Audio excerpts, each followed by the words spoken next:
Hi friends, welcome back to the channel, or welcome to the channel if you're new here. Today I have a fun, chill video for you all. As you can tell by the title, I am going to be going over and talking about my monthly favorites. In addition to my photography, I'm always diving into new books and watching TV and films and podcasts and loving new fun things and discovering new things that I would love to share with you all. You know, let's spread the fun. Let's spread the wealth of our discoveries, right? So I'm going to be talking about my monthly favorites. So let's just get into the video. I first want to go over books that I have been loving. So first and foremost, it seems only right because I talk about a lot of photography things on this channel is a photo book that I have been really loving. So one of my favorite things to do is to go to the library and go in the photo book section. My local library has a fantastic selection of photo books, and I feel like they're often getting new ones that I haven't seen before as well, or maybe people are returning them that have checked them out, so that's why I haven't seen them before. But regardless, my last trip to the library, I picked up this really great book, Warhol and Makos. Makos, I believe. Here, you can see it. Warhol and Makos follows Andy Warhol, of course, and his best friend, Christopher Makos. He was a photographer friend of Andy's, and literally the two of them would just travel around together. Like wherever Andy went, Christopher followed and just took photos of Andy Warhol. It's really cool to get this very intimate, in-depth look into Andy Warhol's life and just kind of his antics. And there are all these, like, he follows him to China in his travels. He takes photos of him with other celebrities, and it's just really cool. And there's all these little stories as well about Andy and his personality, so you get to learn a bit more about him. But as a photographer, it's just really cool to see these photos and also get to know more about a very famous artist and see him in a more intimate light. And also, I guess I should have known this because it seems so obvious, but like, why did I not know that Andy Warhol wore a wig? I found that out through this book, that he wore a wig, and Andy Warhol wore it because he just wanted to be extra exuberant. He was an extra AF person, and so he wore a wig and thought it was just kind of would add to his seriousness and his eccentricity. And so yeah, I really enjoyed that photo book, and it was cool to see all these photos. And now I'm like, I need like to be best friends with like an artist and just follow them around and travel. And like, can I be someone's personal photographer? That just sounds amazing. So yeah, really loved that photo book. It was really inspiring. Next is an audiobook that I listened to recently that I wasn't expecting. I didn't know what to expect. So this is Down the Drain by Julia Fox. It is her memoir. And some of you may know Julia Fox from being Kanye's girlfriend briefly, or from, you know, her famous interview, her Uncut Gems, you know, little soundbite that was everywhere on TikTok like last year or 2 years ago or something. But let me tell you, I'm not like a crazy Julia Fox fan. I think maybe I am now after reading her memoir. But wow, she to my knowledge, maybe she used a ghostwriter, but to my knowledge, she did write everything. She probably had some help in like the editing and how to pace the story, but it's such an engaging story. She narrates the audiobook herself, which makes it even more intimate. She has such a great speaking voice. It's very like soothing and relaxing, and she kind of has this like rasp to her voice as well. But oh man, what a ride. And the story, it's her real life. So I gained so much respect for her after listening to her memoir, and she's been through so much. The fact that she has been able to make it to be in movies like Uncut Gems and be, you know, this fashion icon, I just respect to Julia Fox. Even if you're not a fan of Julia Fox or you don't know who she is at all, I highly recommend listening to her audiobook. I gave that memoir 5 stars on my Goodreads, and yeah, just a wild ride. Moving on. So we're gonna kind of move away from the memoirs and photo books and go into fantasy. I am part of the new rise of people being into romantasy, which is the romance fantasy niche genre in books. books that is really popular right now. I'm sure you have heard, or maybe you have heard inklings of like, you know, Rebecca Yarros, Fourth Wing, or what's really popular, Sarah J. Maas, and like Court of Thorns and Roses, all that stuff, which I haven't read Sarah J. Maas's stuff, but I have been getting into some other romantic-y books that I've been really loving. One that I finally dived into that was like getting recommended to me over and over is One Dark Window by Rachel Gillig. It's a very gothic setting. There's these magic cards that you can collect that will give you certain powers, but of course it's all about sacrifice, what you will sacrifice for power. It's kind of that if you get something, what are you giving, right? There's always a sacrifice. There's something to be taken. And we have, you know, our protagonist, I forget her name at the moment, but she is sort of grappling. I don't want to give too much away if you decide to read it, but she's sort of grappling with this nightmare that is inside her. It's this voice, this kind of being that is consumed in her. It's sort of this really cool telling of Jekyll and Hyde from a female woman's point of view, which is really interesting. And one thing I also love about this book, I loved this in Agatha Christie's And Then There Were None. And I think ever since I've loved books that have sort of these riddles in them, this like poetic telling, sort of like riddles or poems. It's this, and maybe I can find one and read it. Hold, please. So like, let's see. So talking about like nothing comes free. So this is a little excerpt that I highlighted. The 12 call for each other when the shadows grow long, when the days are cut short and the spirit is strong. They call for the deck and the deck calls them back. United us, they say, will cast out the black. At the king's namesake tree with the black blood of salt, all 12 shall together bring sickness to halt. They'll lighten the mist from mountain to sea. New beginnings, new ends, but nothing comes free.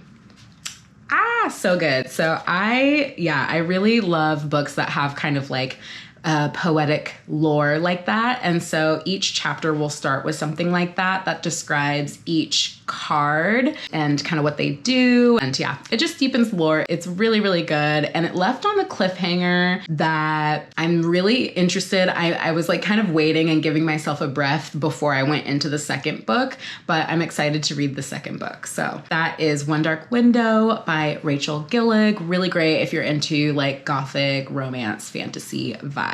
Next, staying in the romantasy vibe, this is a short novella written by Carissa Broadbent. This is a standalone short story in the Crowns of Nyxia series. And this is another, I really love this series. The first book was a bit slow for me, but there's like a first book of the Crowns of Nyxia, then this book that I'm talking about, which is like 1.5. So it's like this very short in-between story. And then you have book 2 of the series. And book 2 was amazing, 5 stars. And so I had to read this novella, and it is so cute. It's so beautiful and so cute. And I think you could still read it even if you haven't read any of the Crowns of Nyxia series. But if you have read all of the series, or book 1 and book 2, and then you read this, it's just like extra cute and beautiful. And it follows these kind of side characters or supporting characters that are from the second book. And they are called Vale and Lilith. And it's the story of how they fall in love. Lilith is this human who comes to him who she needs help curing her town, her city. Everyone's fallen ill and sick, and she needs a cure. She thinks that the blood from Vale might be the cure, and it is their very endearing short story of how they fall in love, and I just love it. There's like magic, and Vale is very like grumpy, kind of like giving like Beast from Beauty and the Beast vibes. It's just really lovely. It's a good short read. It's only like 200 pages long, and I really loved it. Gave that 5 stars. Carissa Broadbent is really out here trying to make me like her #1 fan. I'm really like loving her writing. And so yeah, if you have been curious about like the romance fantasy genre and are just like looking for where to maybe start and get into it, both of those books that I recommended, I would highly recommend you dive into. I could talk about books forever, but let's move on into music / podcasts that I've been really into lately. So first, starting with podcasts, there's one podcast I listen to a lot of different podcasts, just kind of like some news ones, pop culture, but a new one I discovered thanks to TikTok is called Everything I Know About. And the hosts are Jennifer and Lucy. They are young women in their late 20s, 30s. They're former corporate girlies, and they are really fun hosts. I feel like they're super relatable and chill, at least to me, because I am also a young woman in my 30s. And I just really like their podcast. They're super chill. I like their research they do, their point of views, and different like articles they pull in as they're chatting about these different topics. So that's just something really nice. And I like the topics they cover, from like romance, the rise of romance novels, popularity, to personality tests, to talking about secret societies. So it's just really interesting. And I've been really enjoying that as kind of a cut from, daily news stuff, celebrity interviews, things like that. So I really like this because it's just like slice of life, talking about the topics like we would talk about with friends. And then moving into music, I've really been loving, I have to say, I'm a big Doja Cat fan, and I just love that she dropped a whole new album, but then she dropped another album. Like she did disc 1, disc 2. So I always say I love Doja Cat's rapping. So I really love that she dropped randomly, I feel like it was like out of the blue, but Scarlet 2 Quad, and her disc 1 on that is just like, I've been obsessed. I love Doja. I've been obsessed. She knew what the people wanted, so she dropped Scarlet 2 Claude, and that disc 1 is just, I love all her tracks on there. So I've been really, really obsessed with listening to that. And then another artist, the beauty of TikTok again, this came on my FYP. Their music name they go by is Absolutely, and they're actually Ray's sister. So if you know Ray is like this artist from the UK. She's made big waves in the US, and I guess she's been in the industry for a very, very long time, but is just coming to popularity. So if you know Ray, she's blowing up, but this is her sister, Absolutely. So apparently music runs in the family. I've been obsessed with the song, specifically Water Slides. I really love that kind of like techno-y kind of vibe, but mixed into like modern pop. And then I've been digging her new album as well. So absolutely check her out. I've also been obsessed with this artist called Wildberry. She is a South Korean singer, and her music, she describes her music as electronic, euphoric, folk, alternative rock, and I would highly agree. I'm sure you're listening to that description and you're like, what? That's kind of random, but it'll make sense once you listen to her music. So Wildberry, I've been obsessed with. Just literally listen to anything from Wildberry. It's very chill, tap in, it's a really fun vibe. Okay, all right. Now moving into film and TV. So I'm behind for sure on this. Disclaimer, I never watched it when new episodes were coming out and when it was like really, really popular. But I have finally started watching Breaking Bad. I'm late. I'm very late.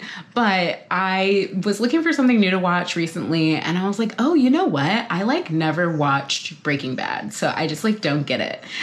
So I was like, let me see what this is about. And yeah, I'm obsessed. I understand why it was and is a beloved show. The story and what happens to some of the like villains and characters and how they die is like so unexpected. You think something's gonna happen, and then it goes the totally other way than you think. So I've been obsessed with Breaking Bad. So good. So good.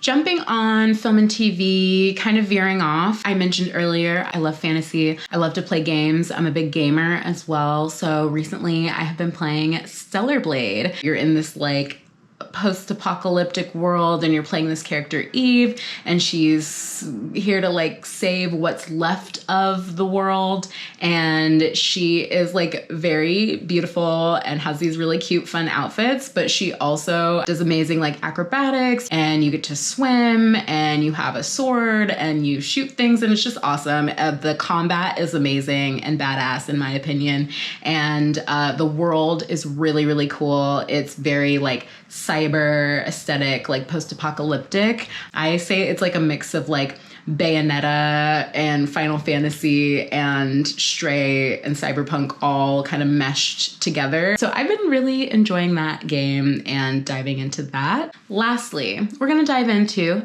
accessories that I've been loving lately. First, I'll kind of lump this into accessories, but cameras that I've been really loving. I have been loving, and I am going to do a full video on this next, but if you watched my film camera review, you would have seen this camera in it. That is my Canon SureShot Zoom 105 Zoom, I believe, film camera. I've been loving this camera. I've been taking it everywhere with me. It's such a nice small size that I can just like throw it in my purse. The shutter is very quiet. I love it. It takes really crisp, beautiful photos, and it is just a good film camera. And also with film cameras I've been loving lately, I already did a video on it, and you can go watch that after this video if you want to know more about it. But I have been loving my Olympus OM1, especially because I thrifted that for literally nothing. I picked it up for $14, which is just wild and crazy. It is in such good shape as well.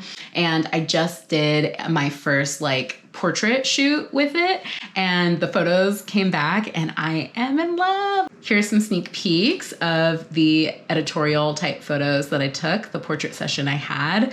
I really, really, really, really love the images that I get from this camera are just, I see why the Olympus OM1 is so coveted. Then moving into wearable accessories. I love sunglasses. I'm a big sunglass collector. I have a lot of different sunglasses. It's kind of a problem, but not really. You always need different sunglasses depending on what the vibe is, right? I decided I wanted like something really fun and kind of outside of my comfort zone when it came to sunglasses.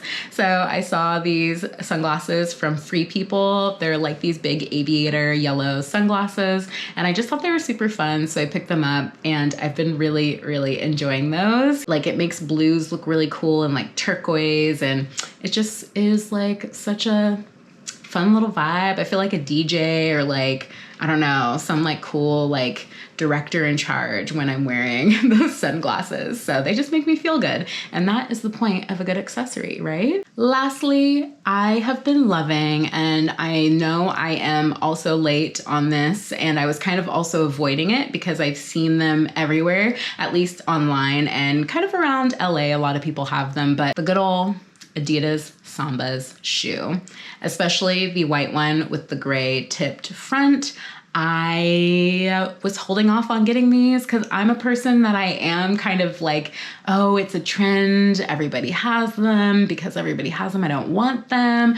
But they were calling me. So I finally picked up the Adidas Sambas, the white ones with the gray, but I got them and I love them. And fun fact, I have really like wide, flat feet, and they're so comfortable on my feet. But yeah, I've been really digging the Adidas Sambas. That is it for my monthly favorites. I hope you enjoyed listening to what I've been diving into and consuming as of late, and really just been enjoying, because, you know, as creatives, we all have to tap into stuff to make us inspired and love living life, and we have to find those things that bring joy, inspire us, you know, to ignite new creative ideas, right? So if there's anything you think I should check out, please leave me some music recs, TV, films, books, suggestions, all the suggestions down below. Let me know, and I will see you in the next one. Bye.